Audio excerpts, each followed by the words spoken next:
Okay, thank you so much for joining us today.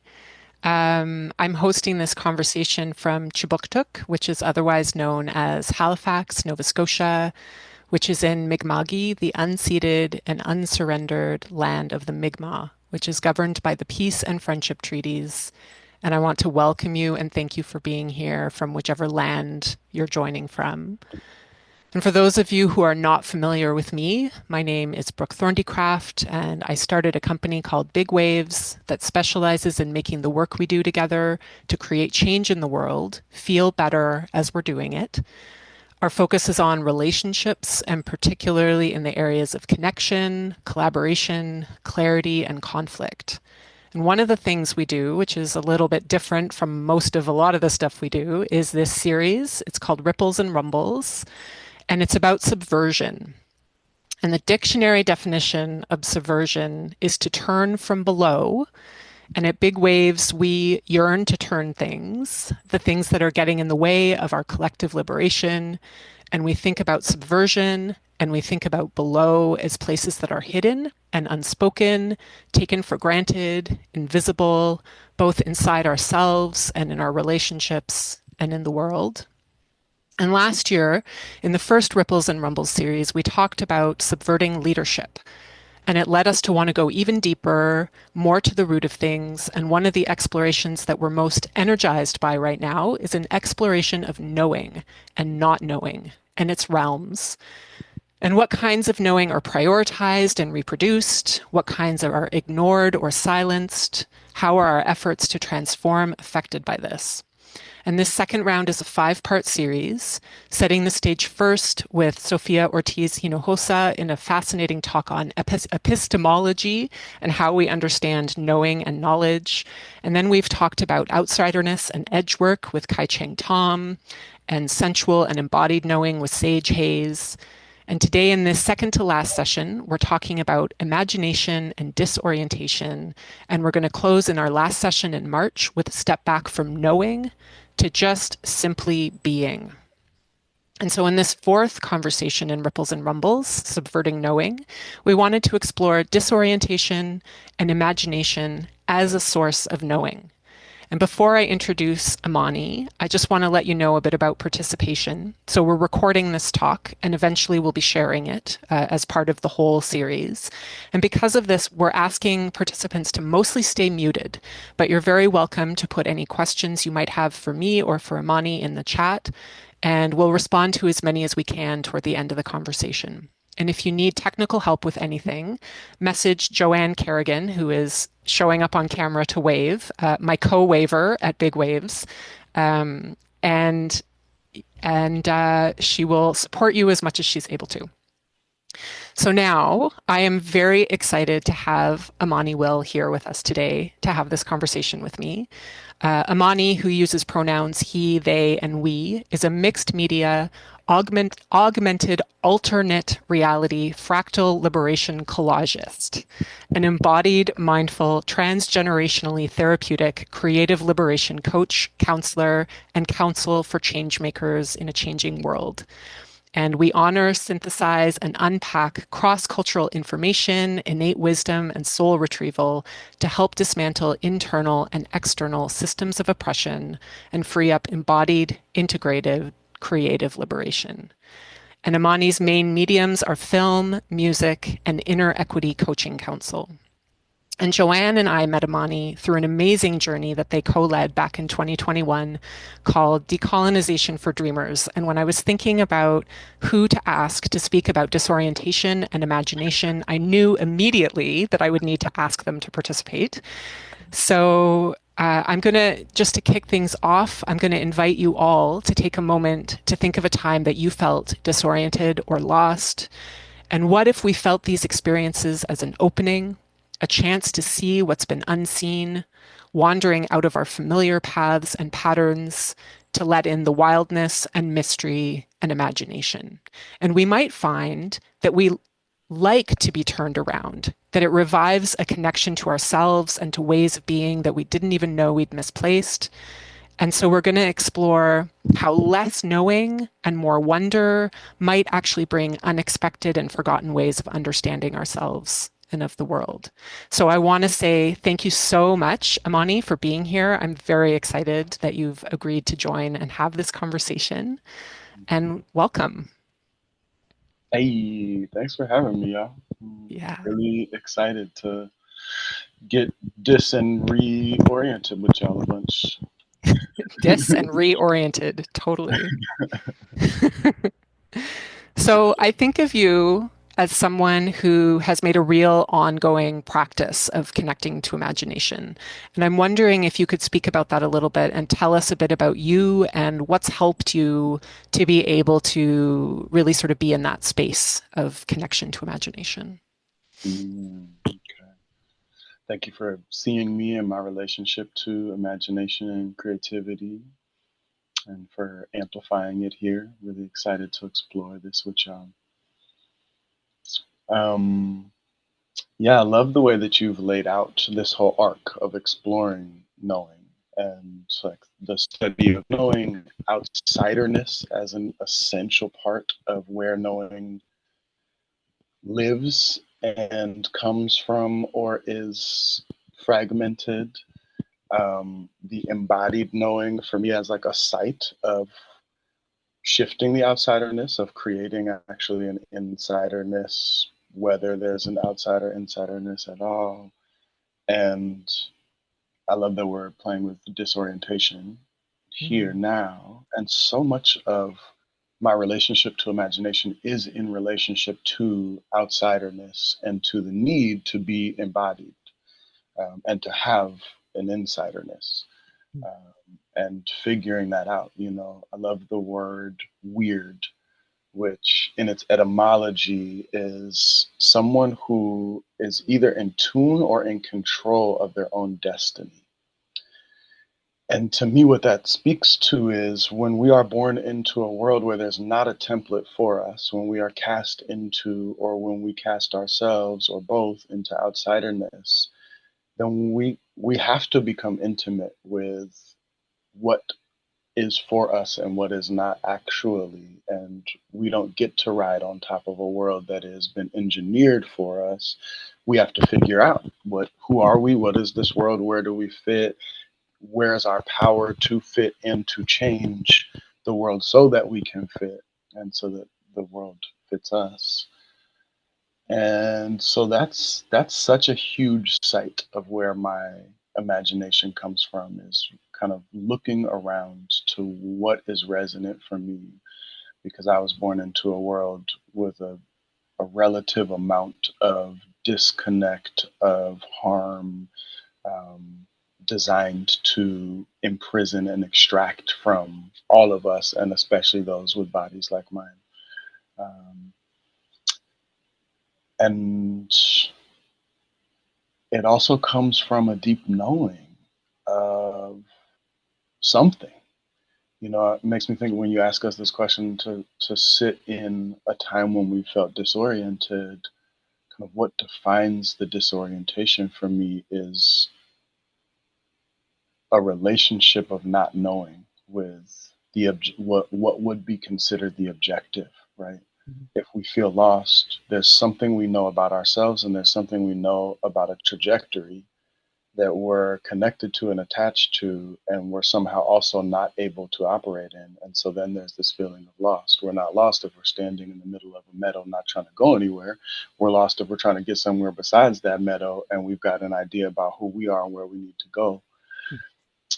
And so there's a deep knowing that actually produces the feeling of disorientation when the world outside or the world inside is not reflecting that deep knowing.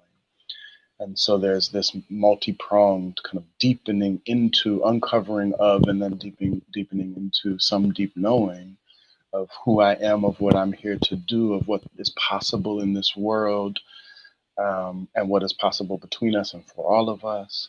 And this deep disorientation of like, whoa, where are we? What is happening? This is so different from the way I feel myself to be, from who and what I come Mhm. from who and what I'm here to be and go towards. Um, yeah, let's start there. Ooh, yeah. Oh my goodness. Okay, there's so There's so much in that, money. Like just your first answer, there's just like there's several things that's what made me think of what you were talking about. And particularly like I'm struck by two of the words that you talked about, right? Like this piece around disorientation being something that we experience when we feel like we have an objective that we're supposed to achieve and we don't understand how to get there.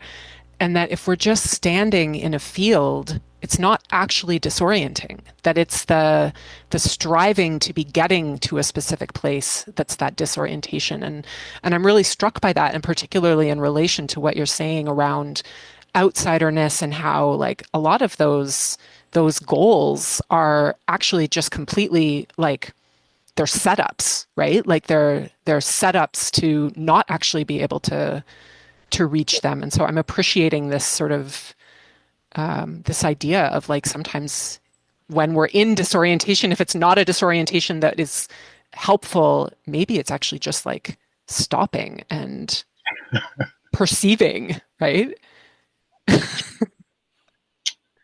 Yeah, and I think that's so much of where like imagination for me is this interplay between past, present, and future. You know, imagination has to come from some triangulated space, like it's coming from some information that's already here, and then it's like interfacing through the substrate of where we are, but it's also projecting possibility because it's a whole world that exists, whatever we're imagining into and with. Yeah. And it can be painful if we're too far into the future or the past in our imagination. And it can be deeply empowering, relieving, healing if we're with the imagination in balance with right integration of the information from the past and right openness to the possibility of the future while also anchored in where we are. Otherwise, it becomes a painful experience that can be actually um, counterproductive towards where and why the imagination is coming. Do you can you give can you give an example? Like could you explain that with like something really tangible? Because I'm feeling like there's again very big things in what you just said, and I'm feeling a little disoriented by it. So I'm wondering if you could, yeah, just like bring us into a little example of that. Yeah, thank you so much. I think I'm learning that I carry the medicine of disorientation, and that's hard earned. And often, I think when I think I'm being hella clear, or I'm like giving a really big example, folks are like, "Wait, what the fuck did you just say?" So thank you. Please always do that when you want to. Um, yeah, I mean, so let's go back to this invitation to think about a time that we felt disoriented. And I want to invite you to notice your body as you're recalling any intellectual stuff. Notice how your body feels right now. And notice some sensations in your body. Whatever comes first, maybe it's tingling, maybe it's weight, maybe there's tension, maybe there's like heartbeats faster or slower, there's opening. Maybe there's a sense of strength, a sense of relief because it's not here right now. Maybe you get a little triggered and it comes up. So just kind of notice in your body what's the reaction. And then get curious about your relationship with this thing right now. Are you in relationship with it here and now? Are you in relationship with it in the past? Like, do you go back into that moment? Does that arise some of those feelings again? Does having those feelings again bring up anything in the way that you're in relationship with the future? Oh no, that could happen again. Thank God I learned from that and it doesn't feel like that's going to happen again. Whoa, what a wonderful experience. Actually, I was filled with so much fear, but now I am like sitting in what I learned from it and I really appreciate it. Notice what's the quality of relationship you're in with it, and where does that take you in the timeline of past, present, future? And I would Mhm. imagine the more resolved you are with it, the more you have made intimacy with that moment, and you're no longer triangulated, feeling like you need to go somewhere else because it's uncomfortable, or you wish you were somewhere else because it's uncomfortable. Probably the more you're in the present with it.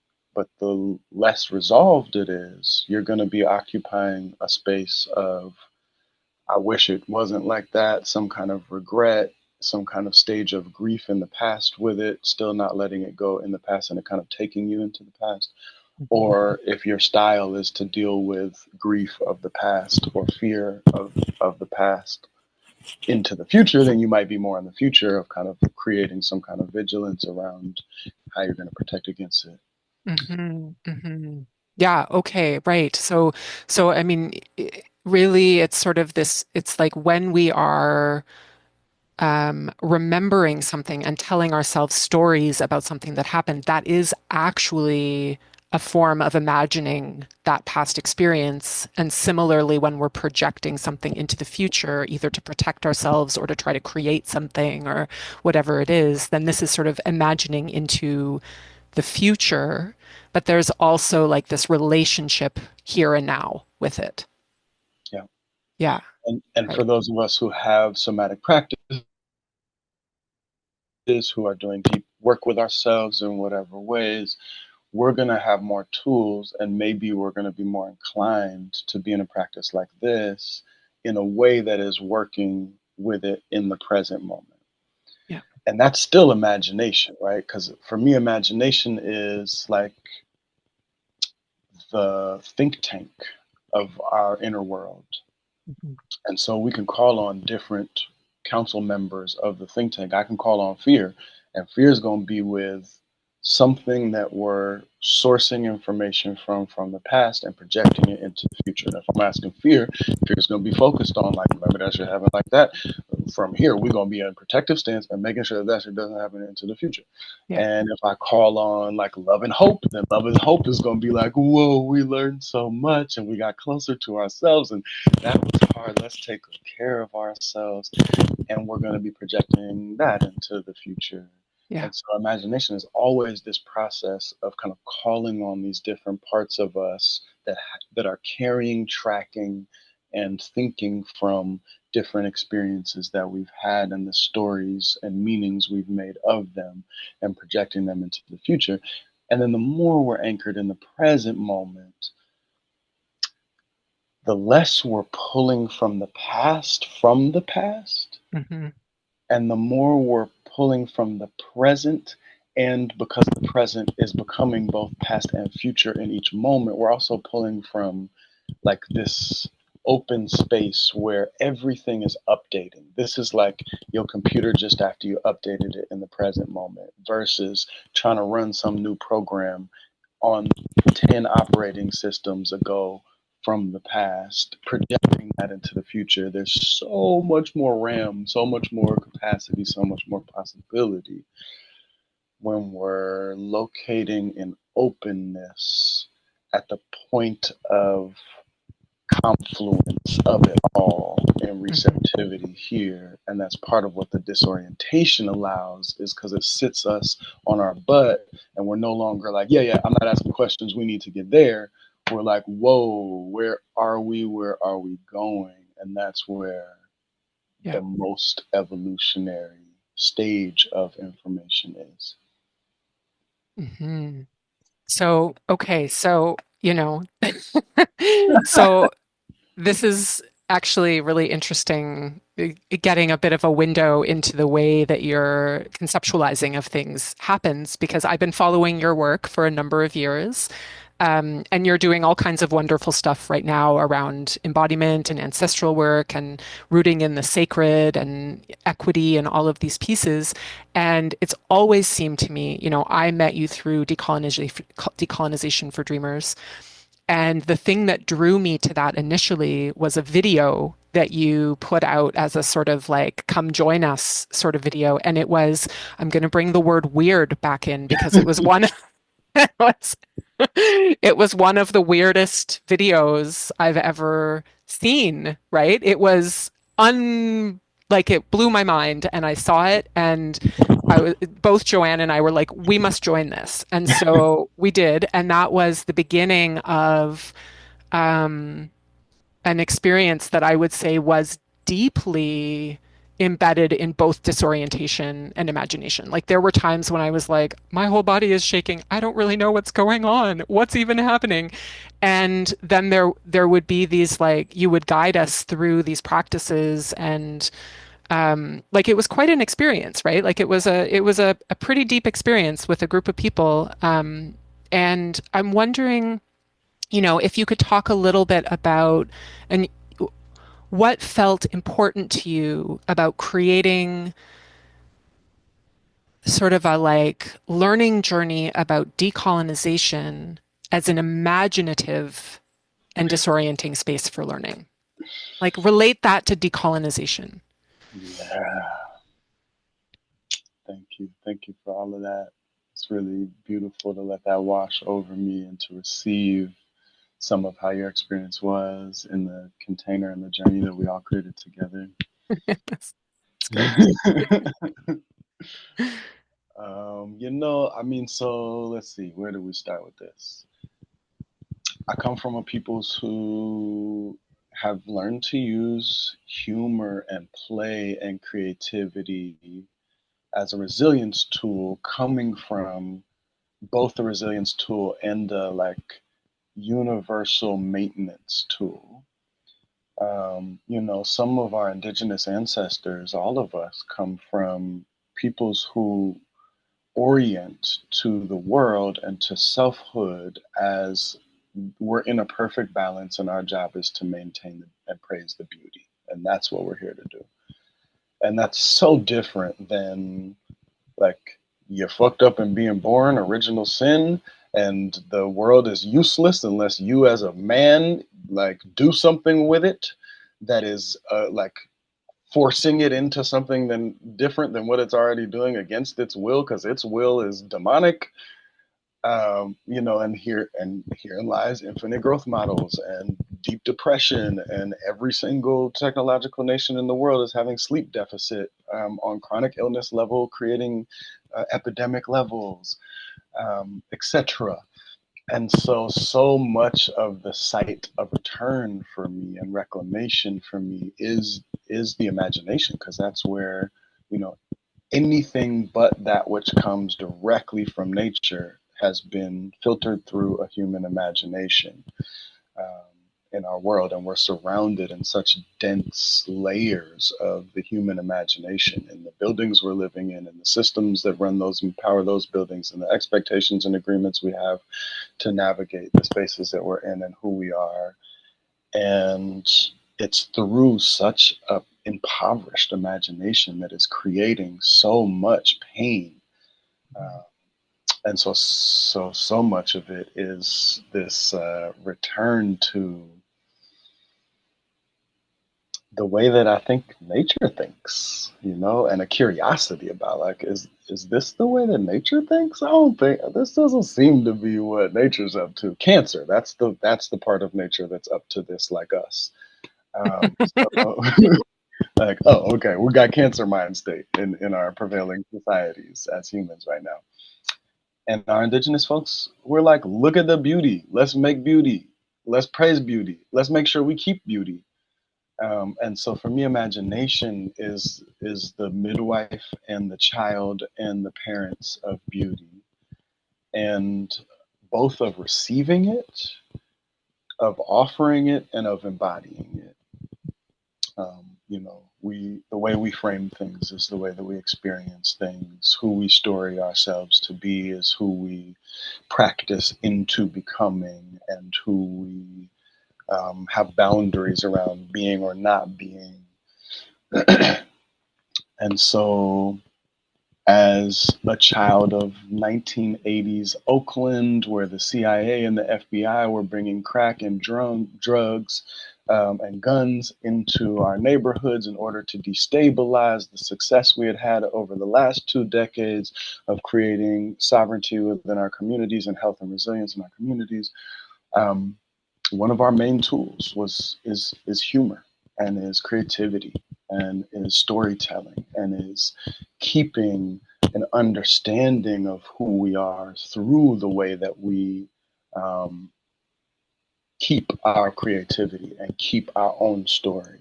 And even while living in and being plucked from our own story and forced into other people's stories with and wrongly storied on, that's one of the main sites of the genes of culture, right? Is storytelling, is imagination, is creativity, and like the humility, the resilience, the power of being able to stay at the site of the creative, of the chaos space that forms into the next thing, of being kind of pushed into some level of chaos by colonial mechanisms. We're taking everything you need to have a stable, contained ecology to be able to be sovereign and take care of yourselves and be taken care of and have that go away that works for all of y'all. So thrown into chaos. So we've been put at the site of the creative well of life and kind of kept there. And so, in some ways, in this season of our humanity, the indigenous people and the oppressed people are the people who are the keepers of the medicine of creativity. Um, and the ways that we do that, we should all be paying attention to. And it's always filled with love, with power, with resilience.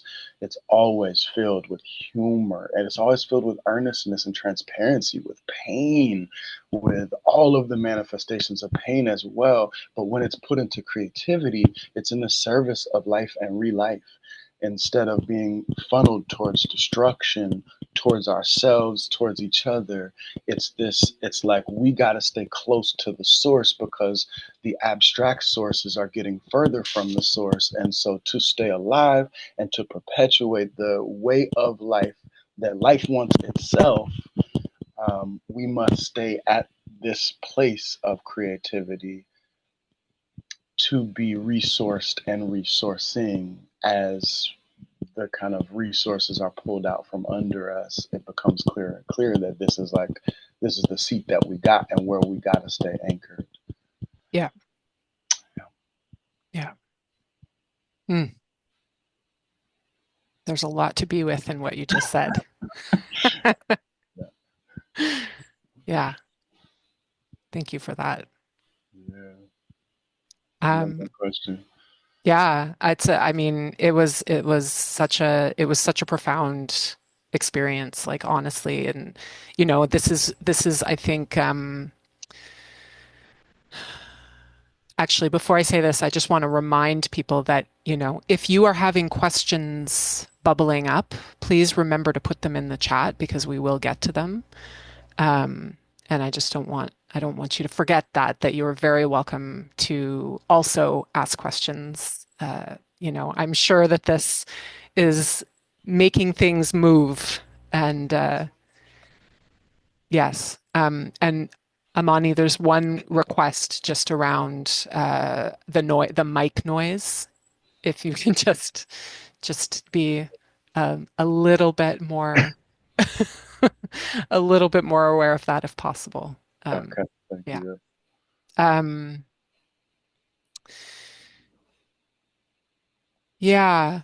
So this piece that you're talking about around, you said something like story ourselves into becoming that, the way that we engage with imagined future actually has such a huge shaping of of what we story ourselves into becoming.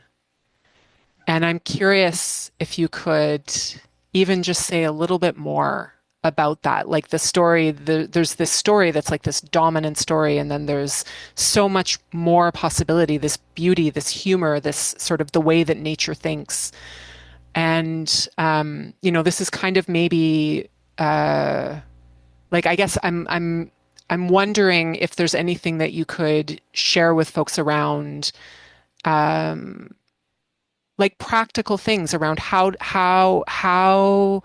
do we actually move toward storying ourselves or storying our reality, in ways that are not just actually falling into these containers that have been created and that are sort of imagined realities that most people are not actually benefiting at all from. It's a great question. Showing up at things like these to start. You're doing it. It's already happening.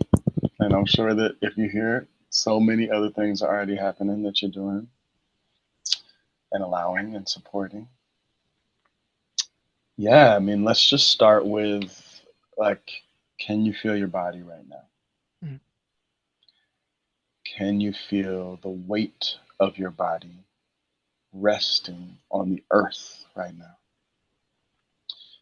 And can you let yourself allow the earth to hold up more of your body weight? Noticing that the earth can hold up your entire body weight easily, and just see how much of it you can actually give to it.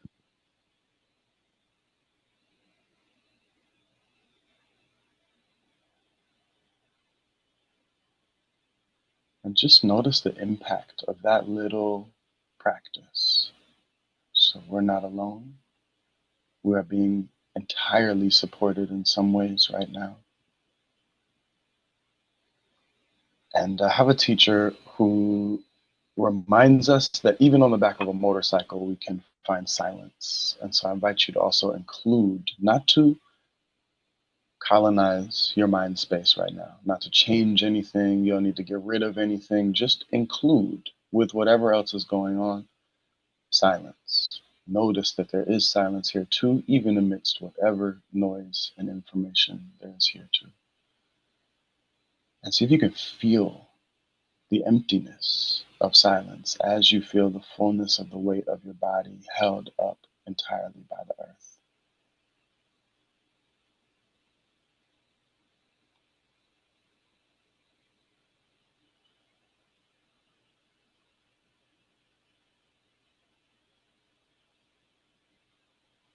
And we're not trying to keep it silent. We're not trying to make silence. We're noticing that there is silence. We're noticing that there is space. We're noticing that we are supported. And that's inclusive of whatever other experiences we're having. And so, therefore, all other experiences get to be free and allowed and non disruptive to this holding, to this space, stillness, and silence. They don't have to be threats to these things, anything else.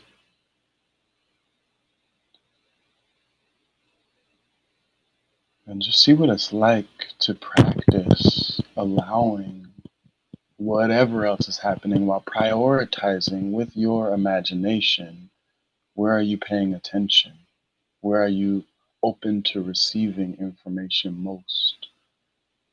And just keep coming back as effortlessly as possible to that holding again and again for the rest of your day.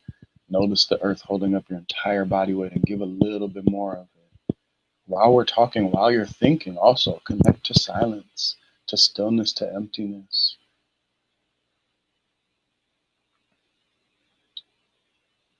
Mhm.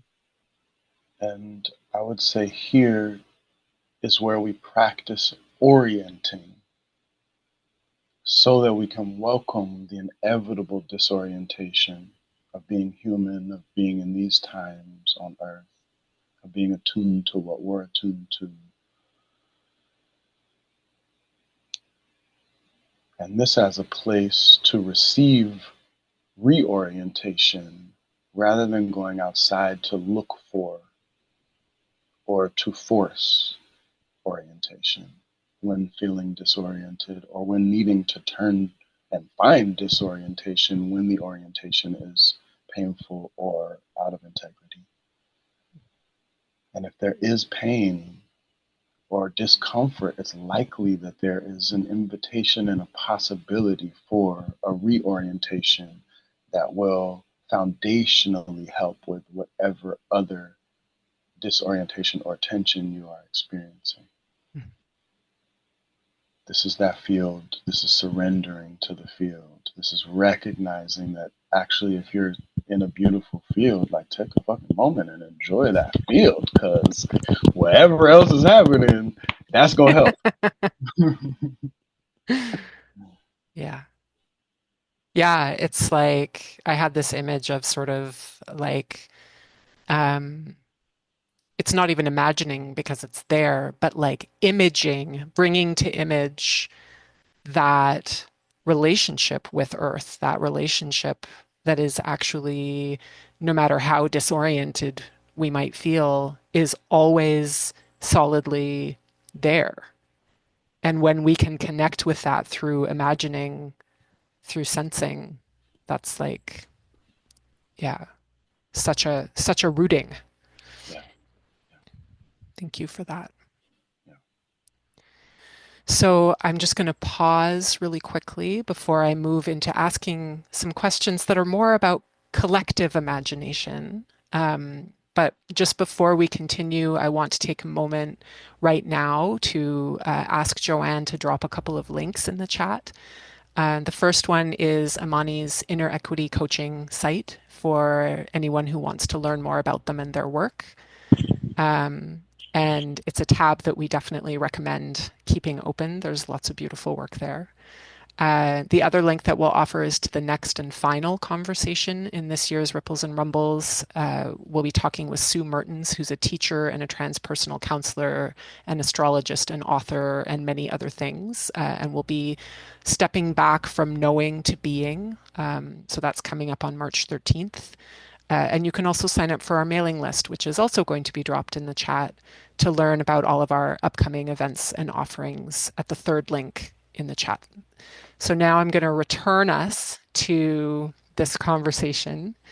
Um, and I want to ask you, I mean, you've definitely touched on this. And so kind of building on, what you've been saying around sort of the dominant imaginings and what that's creating in the world, it seems like most of the time, the people who have the most control over being able to imagine a future and then make it happen uh, are imagining a pretty crappy future generally.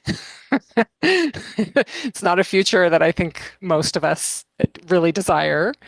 And if those of us who want justice and want equity and want a life-giving future where we're all able to find our way back to deeper relationship with life, um, it what if we were able to find our way back to collective imagining together, what do you think we might understand differently about how we go about trying to create that different future from the one that's being created for us? Mm, such a good question. Hmm. Yeah, I mean, one of the main foundational orientations that I have is through Ubuntu, through parts work, through circle work, through the medicine wheel, the web of life. Um, Ubuntu tells us that we do not come into being or existence without another. The greeting that declares the laws of physics is I see you and then I am here.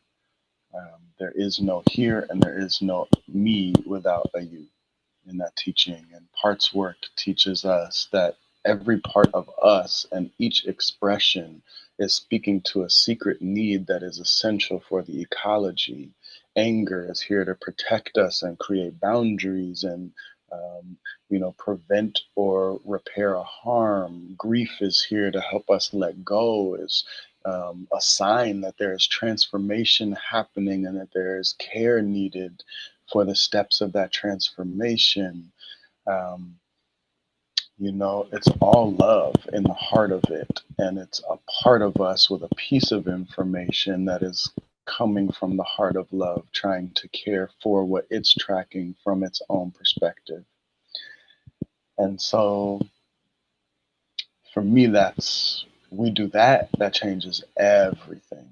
If we're sitting with all manifestations on earth as a sacred part of a sacred thing that has like a role to play here that is in service of the whole, and actually the whole, not a very small fraction of people who wield the power to move the whole, but actually a balanced whole thriving in a sustainable way, um, then that changes everything. And so for me, that's like, what work do we need to do to really honor our own seat and orientation and what's in our heart, in how we respond to this world and how we imagine this world and how we imagine ourselves.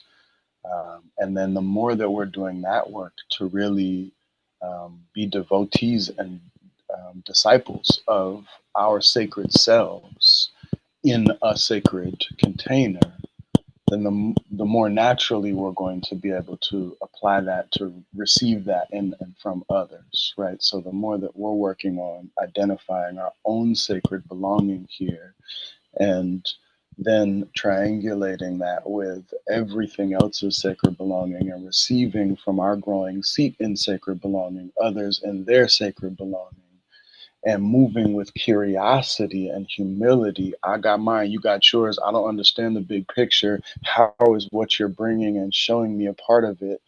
And how does that work with mine?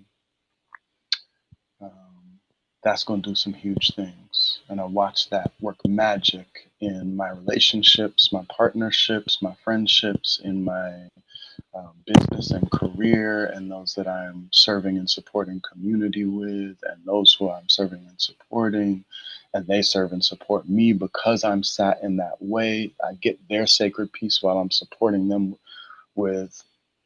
I get my sacred peace through supporting them in their sacred peace, because I get more of my sacred peace through getting their sacred peace while I'm helping them get it. And so, if we can be positioned that way in all the ways that we do our sacred work and be our sacred selves, it's going to be natural. And it happens at the corner store, and it happens at the gas station, and it happens, and we feel it. And those of us who are looking for it and those of us who are working on it, it's a resonance, it's a vibration. I imagine y'all all have experiences where you've come across people where you can just feel they're cultivating something that is complementary to what I'm creating, cultivating, um, and it there's like a puzzle piece thing that happens. And the more we can know that that's true for anything and anybody we come into contact with, and play that game with them and orient there and help others orient there as we orient there, that's a huge piece.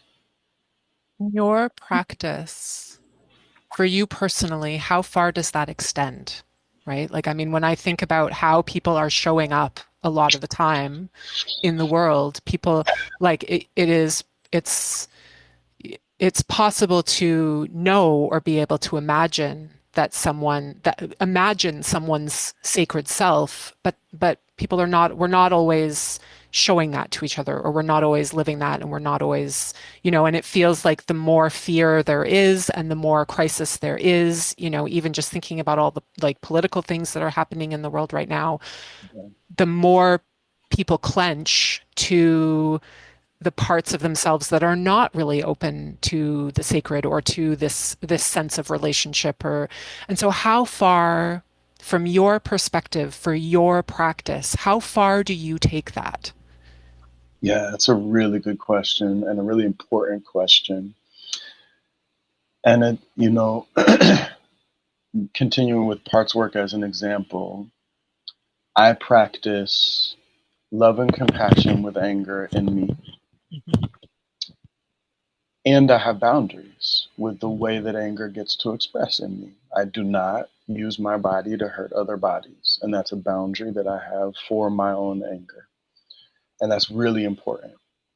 I don't stop practicing love and compassion if I somehow cross that boundary, but I take it seriously that that boundary has been crossed, and I do everything I can to make sure that that boundary won't be crossed again if it is crossed. Mhm. And I'm loving and compassionate in all directions, right? Like for me, did I use my body to hurt another body in self defense because that body was hurting me? Okay, that's a different process of reconciliation and repair with me and with another than if I used it out of anger to hurt somebody that wasn't hurting my body.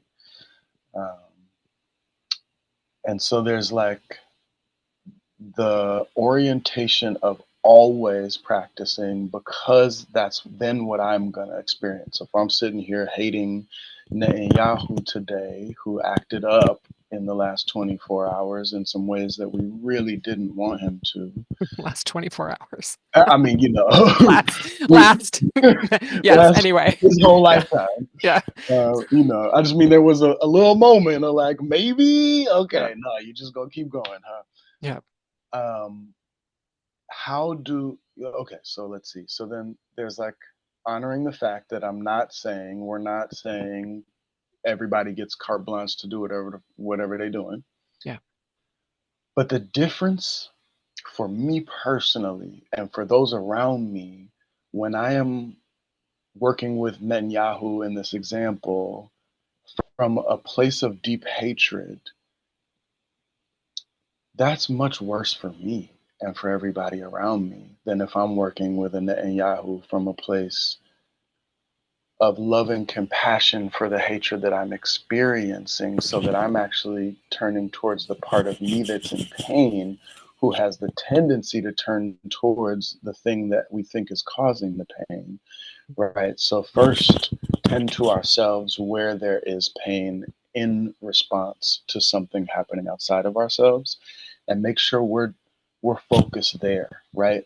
Your child comes to you talking about somebody who hurt them in the past. The hurt is not happening right now.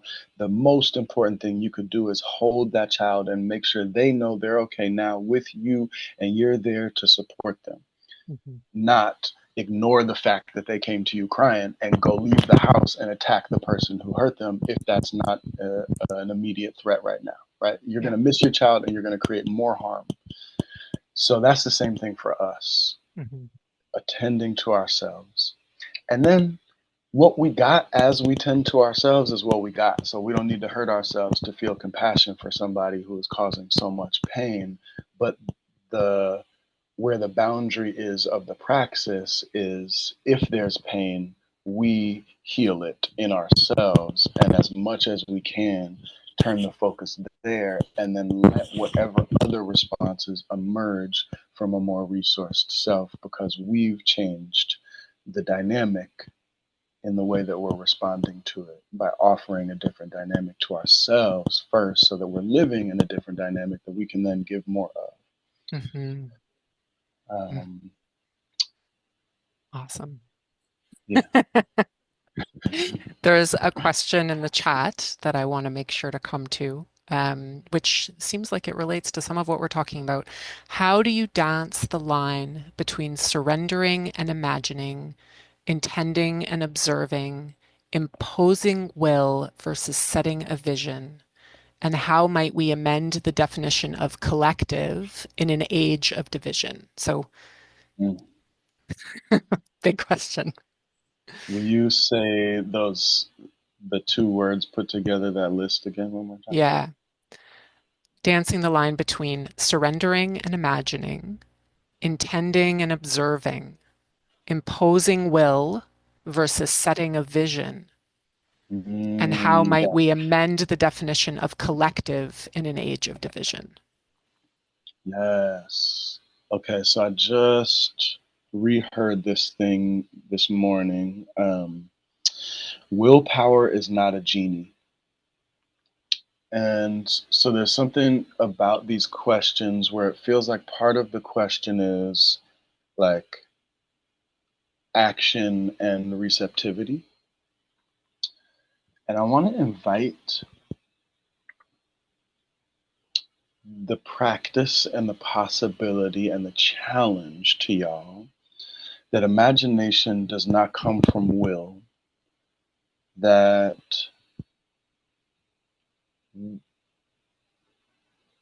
let's see, intention is something to receive rather than to create.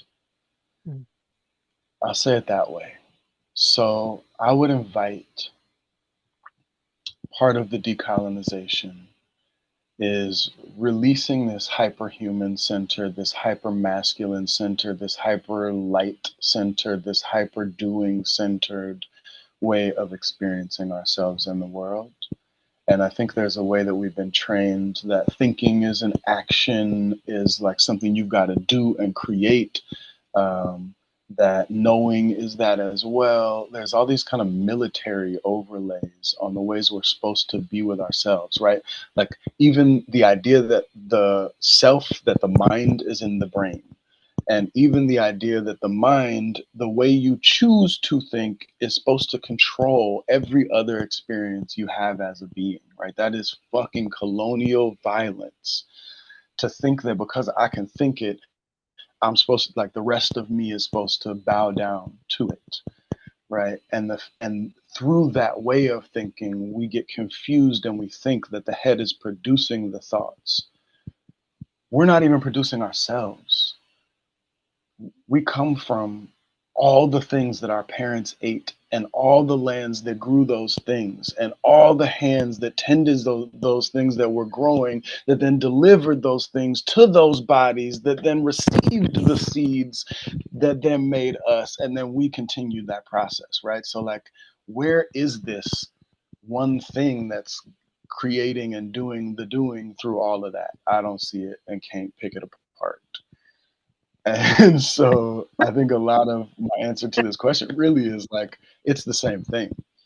To, I wish I had those words written, to like, it is through surrender that we get to imagination. It is through, otherwise, you're stuck in the past. You're pulling from the past because the thing has to be born in this moment for it to contain the whole. If it's in the past, it's partial. If it's in the future, it's partial. If it's in the birthing moment right now, it contains the past and the future, but that changes in an instant because that thing becomes the past right then and becomes the future right then. And so it's like only right here, right here, right here, right here, right here, right here, that the true thing is us and everything else. And so it is right here, right here, right here, right here. That's the only place that real imagination is coming. Otherwise, that's imagination filtered through more layers of substrate than it has to be, or than will allow it its essence. Yeah. Hmm. Woo. Yee. Good. Good. Thanks. That's So, fun. I like that. yeah, I know. That was great. Amazing. I'm aware that we're getting close to time, and I want to check if there's anyone else who would like to ask a question before I ask one final question to wrap us out. And just pause for a minute. Anyone who's been pondering.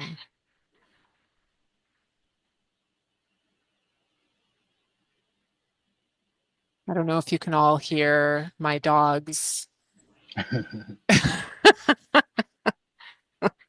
They're loud. Hey, dog.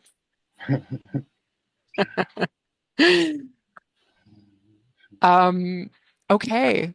Well, then I will offer you this last question, which is sort of I guess it's kind of a mix of a couple questions.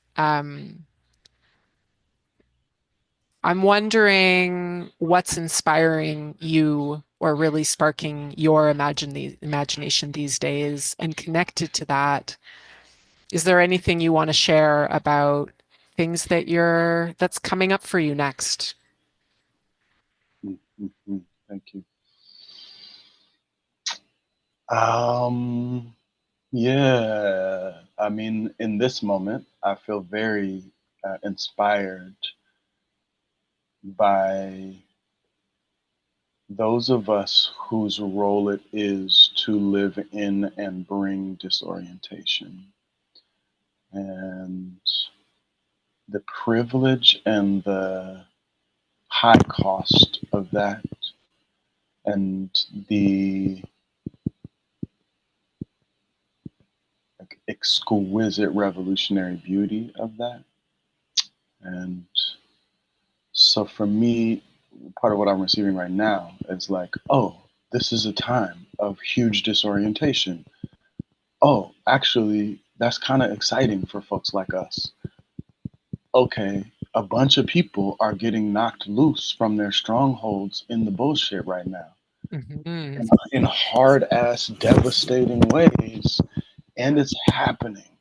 And it continues to happen. And it's going to continue to happen because clearly these cats are going to continue acting up. And we see that this is a time where, like, things are being made clearer and clearer. And actually, where we were oriented was misaligned. And actually, I'm going to practice trusting that where there is discomfort and pain, there's an opportunity to align better with more of us getting that alignment and coming online, more within us and more between us. And any of my discomfort in the disorientation is largely about my desire to be oriented and my not knowing where to orient. And so there's something here about embracing the medicine of being a disorienter, of being one positioned in disorientation through who we are and who we gotta be and what matters to us, as a place of freedom and relief from the pain of this time, and a place of trust and anchoring that actually, as somebody positioned like this, like this is our moment. And where we find disorientation ourselves, we can know that we are orienting more into our role as a disorienting, reorienting force. And there's more opportunity for it because we're all having the experience. Um, yeah, so, come check out my Instagram. I like to highlight a bunch of my favorite disorienters and reorienters. Dominique Cowling is here in the room, one of my favorite practitioners that really has a lot of deep resting medicine, embodiment medicine, nature medicine to ground us into places of real orientation that can help us stay disoriented in appropriate ways as we reorient in appropriate ways. Um,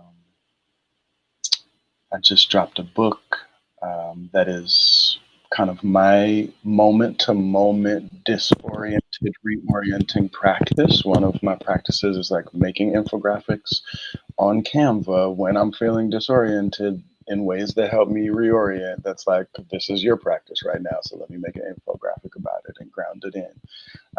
And then after a year of or a year and a half of doing that, I was like, oh, there's a book in here, and like pick my favorite ones and put it together. And that is an example of like trust the process, do the thing when you have the thing. It's making something bigger. And the way you engage with the book, you can feel it like that, where you can flip it open. So just like the sight of trusting creative process as it comes, and the sight of um, culling our creative process to deliver it, and just that rhythm is really inspiring right now. Check out the YouTube channel if you want to get real disoriented. There's a lot of really cool short films that will, you know, play with you in some really wonderful ways. That is definitely true. Come see me if you want to sit at the deep altar for a long time and go real deep into the dis and reorientation, one on one. Call me in for your organizations if you want to bring some trauma informed Ubuntu parts work to your org. Um, Bring me in to speak. I like to talk shit and answer questions. Yeah. Yeah. So the exquisite revolutionary beauty of being a disorienter in this particular moment of deep disorientation. That's Thank you so much, Amani. This has been a fabulous conversation. right. I really appreciate you joining us today. Mm. Such good medicine. Thank you for having Yeah, me. absolutely. And thank you, everyone, for joining us and for the questions. And please check out Amani's work. The book is beautiful. Yeah, thank you. Thank you so much for doing this, for making this space, for the work that you do, that y'all do in the world, all of y'all, and especially Brook and Joanne. It's really good to be back with y'all. Look forward to Yeah, staying tuned and more collaborations. yeah, absolutely. Thanks, everyone. Come to the next one, the last one happening in March. Look forward to seeing you there. Wishing you all a beautiful rest of your day. Yee! Yee!